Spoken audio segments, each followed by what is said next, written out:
So, ito na nga guys, malinis na po ito. So, ito po ay dila ng isda. So, nilinisan ko po ito, tapos ipapacking na natin. So, ayan, nakaready na po yan. So, ipapack na natin guys. So, ayan guys, nakapack na siya. So, ang gagawin natin is, ibabacuum natin dito sa ating machine. Ayan.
So, ayan na guys, nakapack na siya.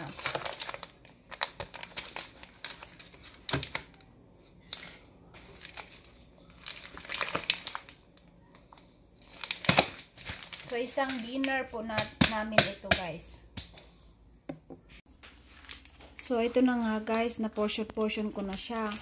So, tapos na ako mag-vacuum. So, ano na siya, 1, 2, 3, 4, 5, 6, 7, 8, 9 na dinner. So, ayan. Marami-rami po ito siya. Tagi 1 kilo. Lagpas ata to ang isang pack. Ayan. So, isang dinner lang po yan. So, ayan. So, marami-rami.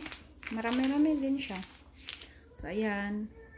Ano po pala ito? Dila ng isda. Ayan po. So, thank you for watching guys. Bye!